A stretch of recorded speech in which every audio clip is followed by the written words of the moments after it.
혹시 건물 자체가 하나의 거대한 퍼즐이나 암호문처럼 만들어졌다고 상상해 보신 적 있나요? 오늘 우리가 함께 풀어볼 이야기는 바로 그런 건축, 피터 아이젠만의 세계입니다. 자, 이 건물 좀 보세요. 스페인에 있는 갈리시아 문화 도시인데요. 뭔가 아름답긴 한데 굉장히 복잡하죠. 뭐랄까, 마치 거대한 지각 변동으로 땅이 솟아오른 것 같기도 하고요. 그런데 이 혼돈처럼 보이는 모습 뒤에는요, 사실 놀라울 정도로 단순한 규칙이 숨어 있습니다.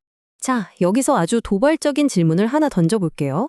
만약에 건물이 우리를 위해 존재하는 게 아니라 건물 그 자체의 존재 이유를 증명하기 위해 지어진다면 어떨까요? 우리가 당연하게 생각했던 기능이나 편안함 같은 것들을 모두 버리고 말이죠. 네, 바로 이 질문 속에 아이젠만 건축을 이해하는 열쇠가 숨어 있습니다. 지금부터 세계에서 가장 인상적인 건물들이 어떻게 보이지 않는 논리, 즉 일종의 비밀 코드를 따라서 만들어졌는지 그 퍼즐을 함께 풀어보겠습니다. 그럼 대체 누가 이런 독창적인 생각을 한 걸까요? 이 건축 철학의 중심에 있는 인물, 바로 피터 아이젠만입니다. 피터 아이젠만은 단순히 건물을 짓는 사람이 아니었어요. 그는 건축계의 급진적인 사상가에 가까웠죠. 건축이 인간의 필요나 역사 같은 외부의 제약에서 벗어나서 스스로 말할 수 있는 고유한 언어를 가져야 한다고 믿었습니다. 자, 그의 건물을 제대로 이해하려면요. 먼저 자연과 수학에서 빌려온 두 가지 강력한 개념을 머릿속에 넣고 가야 합니다. 첫 번째는 바로 자기 유사성이라는 겁니다. 이게 뭐냐면 아주 간단해요. 어떤 것의 작은 부분을 확대해봐도 전체의 모습과 똑같은 형태가 계속해서 반복되는 성질을 말하는 거죠. 이 그림들을 좀 보세요. 정말 신기하지 않나요?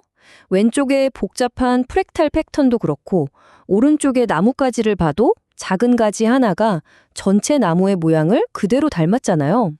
바로 이 자기 유사성이야말로 자연 세계를 지배하는 근본적인 규칙 중 하나입니다. 그리고 아이젠만은 바로 이 규칙을 건물에 그대로 심고 싶었던 거죠. 두 번째 개념은 재귀입니다. 이건 또 뭐냐면요.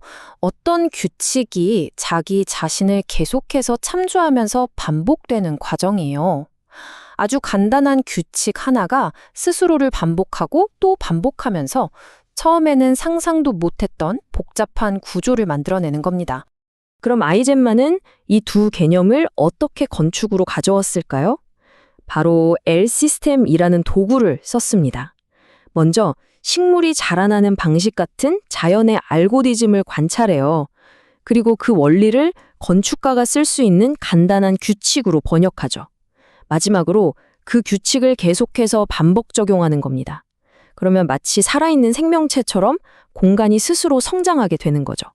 자, 이제 이론은 충분히 들었으니까요. 드디어 아하 하는 순간이 올 겁니다. 이 비밀 코드가 실제 건물에서 어떻게 작동하는지 한번 직접 보자고요. 그의 이런 급진적인 이론을 실험하기 위한 첫 번째 실험실이 있었는데요. 바로 1970년대의 주택 시리즈였습니다. 이 작은 집들이 그의 거대한 철학의 출발점이었던 셈이죠. 바로 이 건물이 하우스 3인데요. 놀라지 마세요. 이 복잡해 보이는 형태가 격자 하나를 다른 격자 위에 45도 돌려서 겹친다. 딱 이 하나의 정말 단순한 규칙에서 시작됐다는 겁니다. 믿어지시나요? 이 분해에도 그러니까 건물을 해체한 그림을 보면 그 원리가 아주 명확하게 보입니다. 건물의 모든 선과 면이 사람이 살기 편하게 만든 게 아니라 순전히 그 수학적인 규칙, 그 알고리즘을 따라서 만들어진 거예요. 그럼 결과가 어땠을까요? 우리가 아는 집과는 완전히 다른 공간이 탄생합니다. 예를 들어 기둥이 그냥 알고리즘이 정해준 위치에 떡하니 서 있는 거예요. 심지어 방 한가운데에도요. 기늘? 그런 건 상관없어요. 규칙이 우선이니까요. 그래서 방과 복도의 경계도 애매해지고 공간들이 서로 겹쳐지면서 굉장히 낯선 경험을 하게 만들죠. 건물 자체가 자신의 탄생 과정을 몸으로 보여주는 겁니다. 이렇게 작은 집들에서 했던 실험은 나중에 어마어마한 규모의 공공건축물로 이어지게 됩니다. 자, 이게 바로 1988년에 지어진 웩스너 예술센터입니다. 보세요. 그 주택 시리즈에서 실험했던 겹쳐진 격자, 그 아이디어가 이렇게 거대한 문화시설로 확장된 거죠. 그리고 우리가 맨 처음에 봤던 바로 그 건물, 갈리시아 문어 도시입니다. 이제는 이 건물이 그냥 혼란스럽게만 보이시나요? 아니죠. 이 형태들 뒤에 숨어 있는 재규와 자기 유사성이라는 코드가 이제는 좀 보이실 겁니다. 심지어 이 논리는 건물에만 머무르지 않고 주변 지형까지 디자인하면서 뻗어나갑니다. 자, 그렇다면 건축을 이렇게까지 하는 이유가 대체 뭘까요? 이런 급진적인 접근법이 우리에게 남긴 건 과연 무엇일까요? 아이젠만 본인의 말에 그 답이 있습니다. 그는 이렇게 말했죠. 건축은 자기 자신을 참조한다. 이것이야말로 그의 모든 철학을 요약하는 한 문장입니다. 이 슬라이드가 핵심을 딱 짚어주는데요. 왼쪽의 전통 건축은 어때요? 우리 인간을 위해 존재하죠. 기능, 편안함, 역사. 하지만 오른쪽의 아이젠만 건축은 목적이 다릅니다. 건물 스스로의 논리를 탐구하는 것, 그 자체가 목적인 겁니다. 결국 그의 모든 작업은 이걸 말하고 있는 거예요.